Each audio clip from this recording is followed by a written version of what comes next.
நாள் 6. வெற்றி நிலைமையிலிருந்து போரை செய்யுங்கள். நாம் எல்லா நேரங்களிலும் இயேசுவின் மீது கவனம் செலுத்த வேண்டும். சூழ்நிலைகள் மீது அல்ல, ஜனங்கள் மீது அல்ல, நிச்சயமாக பிசாசின் மீது அல்ல. நாம் நம் மனதில் எப்படி சாத்தானை நினைத்து உருவாக்கி வைத்திருக்கிறோமோ அவன் அப்படிப்பட்டவன் அல்ல. பல ஆவிக்குரிய சபைகள் கூட சாத்தானுக்கும் அவனுடைய வஞ்சக திட்டங்களுக்கும் அதிக முக்கியத்துவம் கொடுக்கின்றன.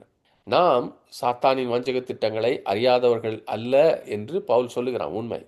ஆனால் நாம் சாத்தானை குறித்த எண்ணங்களால் ஆதிக்கம் செலுத்தப்பட விடக்கூடாது. பல பெந்தகோஸ்தே கிறிஸ்தவர்கள் அந்தி கிறிஸ்து ஏற்கனவே வந்து விட்டாரா, 666 இதெல்லாம் என்ன, இந்த மாதிரி காரியங்களை கண்டுபிடிப்பதில் தங்கள் நேரத்தை வீணடிப்பதை நான் கண்டிருக்கிறேன். தோற்கப்பட்ட எதிரி, பல் பிடுங்கப்பட்ட பாம்பு, அப்படிப்பட்ட சாத்தானின் மீது நீங்கள் எவ்வளவு கவனம் செலுத்துகிறீர்களோ அவ்வளவு அதிகமாய் உங்கள் கையில் இருக்கிற ஆயுதங்களை அவனிடத்துல கொடுத்து அவன் உங்களை ஒடுக்க அனுமதிக்கிறீர்கள். ரேனாட் பாக்கே சொன்னார், சாத்தான் இருளில் வந்து தேவனின் பிள்ளைகளை தனது வலிமையான கர்ஜனையானால் பயமுறுத்த முயற்சிக்கிறான். ஆனால் நீங்கள் தேவனின் வார்த்தையின் ஒளியை ஆன் பண்ணும்போது, இயக்கும்போது, அங்கே சிங்கம் இல்லை என்பதை கண்டுபிடிப்பீர்கள். அங்கே அவன் இருப்பது மைக்ரோஃபோன் வைத்துக் கொண்டிருக்கிற ஒரு எலியாக மட்டுமே இருக்கிறான். பிசாசு ஒரு ஏமாற்றுக்காரன் என்று சொன்னார். T.L. ஆஸ்பான் சொன்னார், விசுவாசத்தில் பேசப்படும் வார்த்தையை எதிர்த்து பேசுவதற்கு சாத்தான் சக்தியற்றவன். பிசாசை பற்றி நீங்கள் தெரிந்து கொள்ள வேண்டிய ஒரே விஷயம், அவன் ஒரு பையன், அவன் ஏற்கனவே தோற்கடிக்கப்பட்டான். பிசாசால் நீங்கள் தொந்தரவுப்படுத்தப்படாதீர்கள். ஆட்சி செய்பவர் வேறே ஒருவர், அவர் பெயர் இயேசு. அவர் உங்களுக்குள் இருக்கிறார். ஹல்லேலூயா. பில் ஜான்சன் சொன்னார், சாத்தான் எல்லா வகையிலும் வரம்புக்கு உட்பட்டவன். பிசாசுக்கு எந்த அதிகாரமோ சக்தியோ இல்லை. ஆனால் பயம், பதட்டம் மற்றும் சந்தேகம் மூலம் தேவ வசனத்தின் சக்தியை குறைமதிப்பாக்க முயற்சி செய்கிறான். ஆவிக்குரிய யுத்தம் என்பது தேவனின் மீது கவனம் செலுத்துவதாகும். குறிப்பாக துதியின் மூலம், பிசாசின் மீதல்ல, துதியின் மூலம் நீங்கள் வெளியே வரலாம். ஏனென்றால் பிசாசி ஒரு தோற்கடிக்கப்பட்ட எதிரி. அவனுடைய அதிகாரம், அவனுக்கு இருக்கிற இன்னைக்கு அதிகாரம் ஒரு விசுவாசிகளிடத்தில் இருக்கிற தவறான நம்பிக்கையிலிருந்து வருகிறது. ஆண்ட்ரூ மார்க்ஸ் சொன்னார், பிசாசு ஒரு உண்மையான சிங்கம் அல்ல.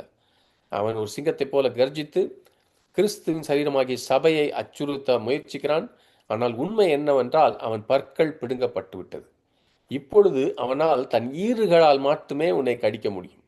நீங்கள் பிசாசுக்கு ஒரு செய்தியை கொடுக்க விரும்பினால் அதை உங்கள் காலணிகளின் அடிப்பகுதியிலே எழுதுங்க. அதை அவன் பார்க்கட்டும். புரியுதா? உங்கள் காலணியை காட்டுங்க, உங்கள் காலணியின் கீழே. அங்கே தான் அவன் இருக்கிறான்.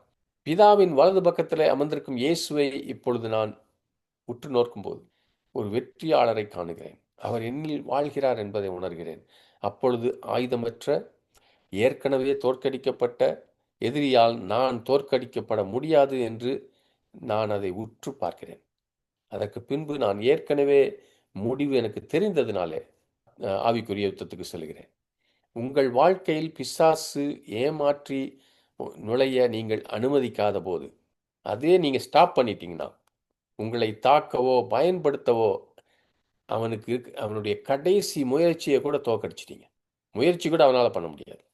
பிசாசு உங்கள் வாழ்க்கையை ஊடுருவ முடியும் என்று நீங்கள் நம்பாத போது, உங்களை தாக்கவோ உங்களை பயன்படுத்தவோ அவனுக்குள்ள கடைசி கட்ட வழியையும் அடைத்து விட்டீர்கள். டெரிக் பிரின்ஸ் கடைசியாக சொல்லுகிற அந்த காரியத்தை நல்ல கவனித்து, உங்களுக்கோ நீங்கள் ஊழியர் செய்வதற்கு வருகிற எந்த உபத்திரவத்திலும் இதை பயன்படுத்து.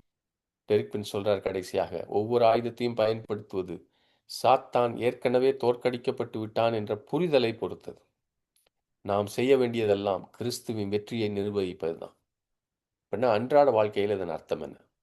என்னுடைய சமீபத்தில் சில ஜப கூட்டங்களில் அசுத்தாவிகள் வெளிப்பட்ட போது ஒரு செகண்ட் கூட இந்த பேய்கள் என்னை தாக்குமோ அல்லது அவற்றை உரட்டுவதற்கு என்னை அனுமதிக்காது என்ற ஒரு சிந்தனையை நான் அனுமதிக்கலை. அவைகள் கத்தி கும்பாளம் போடுறது போல நான் கத்தி குதிக்கவோ தேவையில்லை. நான் அமைதியாக உறுதியாக இயேசு எனக்கு கொடுத்த அதிகாரத்தை வலியுறுத்தி அந்த நபரை விட்டு அசுத்தாவிகளை வெளியேற சொல்ல வேண்டியிருந்தது. அவ்வளவுதான். நீங்கள் நோயா இருந்தாலும், மனச்சோர்வோ பழக்க கட்டுகளோ மேற்கொள்ளும் போதும் அப்படிதான். சந்தேகம் இல்லாமல் இயேசுவில் தேவனின் வெற்றி வார்த்தையை பயன்படுத்துங்கள். பிசாசு நிச்சயமாய் ஓடி போவான். ஆமென், ஆமென்.